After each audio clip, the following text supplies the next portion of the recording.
Hi, this is Mrs. McTutor, and today we're going to talk about SATs in your junior year. What should 11th graders be doing right now to prep for the SAT? We don't need to get stressed, we don't want to get stressed, and we don't need to get stressed. So let's make a plan. SATs in junior year. I believe in the beginning of 11th grade, you should visit collegeboard.org if you haven't already. I suggest that first you look at the test dates and registration deadlines. Make a plan for when you want to take the test. Most students take the test 2 times in their junior year.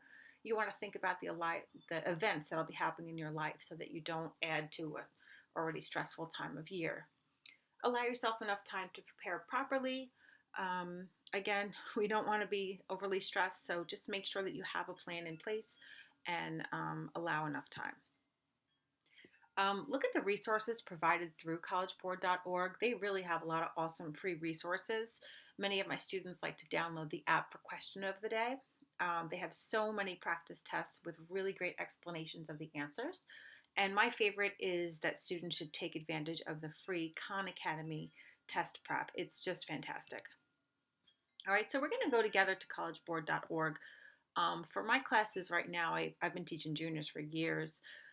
We're in the first semester of the junior year, and at the end of September, I got all my kids on Chromebooks, and we all just went to collegeboard.org. I find that for my juniors, just going to the site, looking around, beginning to make a plan, definitely helps to alleviate a lot of the stress. So I make sure that I do this with my juniors early in the year. All right, so let's go to collegeboard.org just like I did with my classes.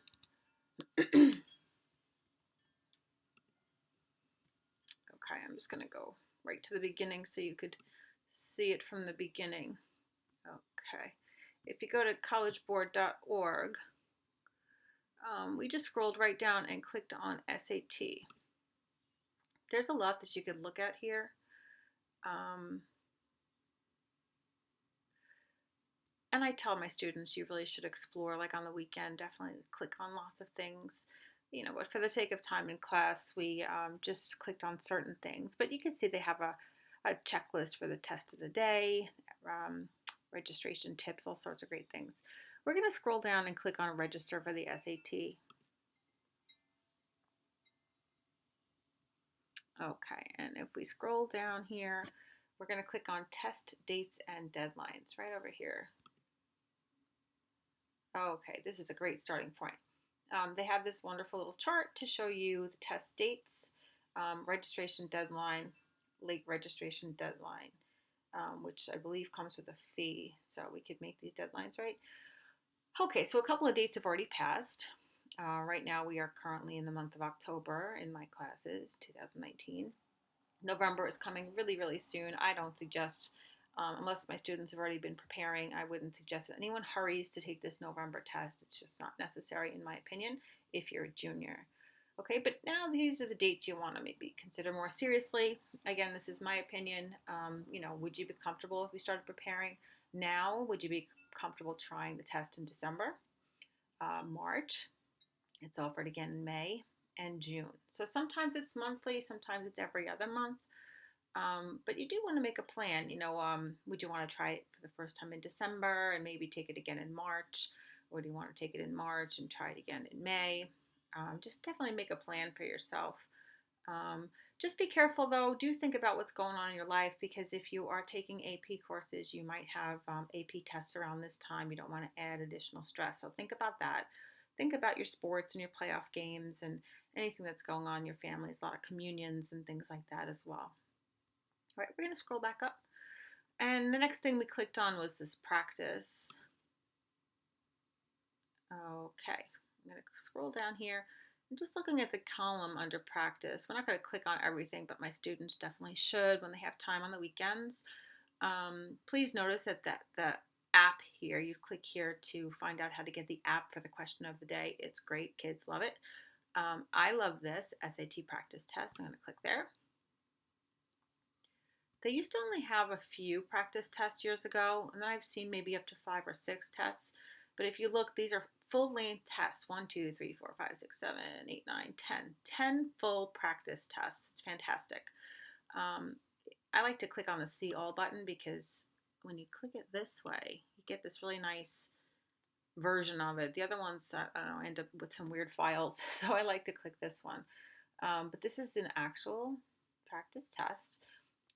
You can set a timer. I might print out one section at a time and set your timer for 65 minutes to do this reading comprehension test. It is important to practice with a timer sometimes.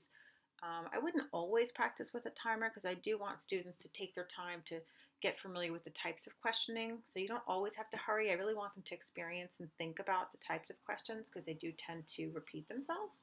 But you certainly want to set a timer oftentimes. Maybe alternate between timing and not timing because you really do have to practice with the pressure of that clock.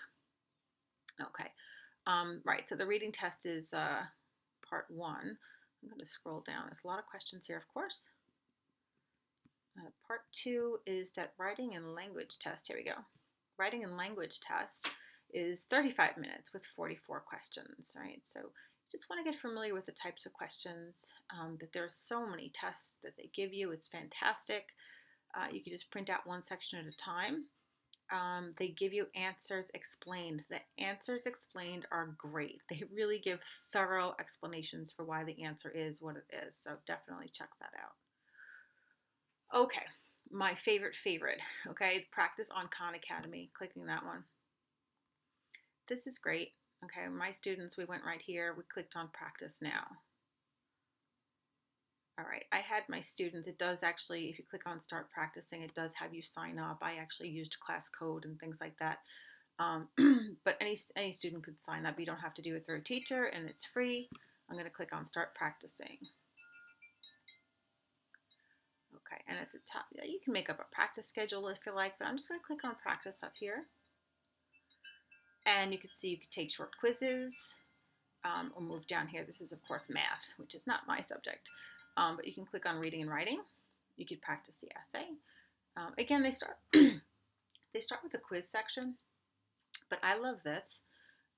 It breaks it down to the different reading types of tasks, the writing and language tasks, grammar and effective language use tasks. But it's so great that they really give you an explanation. I'm just going to click over here, but you really need to play with this. It's so great. It's really like having a free tutor working with you all the time. I'll just play a little bit of this. They'll take you through the questioning.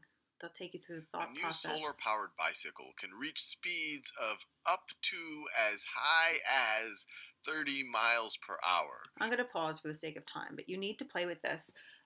It really, I used to be an SAT tutor. I still am sometimes. But it really is like sitting down with a tutor and to think through what are they asking me and to narrow down the choices. So if you spend time here, you're really going to be in great shape. Those are my favorite things on the website. I'm just going to go back over here. So check that out and get started.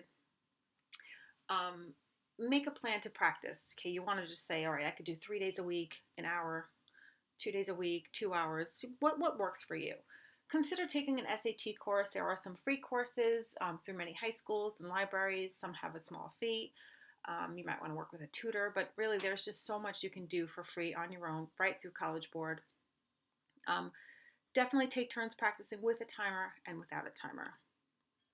Okay, so this is the end. Most importantly, you just want to keep calm.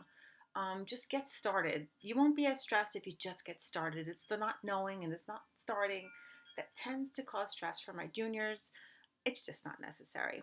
Okay, so let's just stay calm and get started. Okay, that's it. All right, so good luck to all of you. Have a great junior year.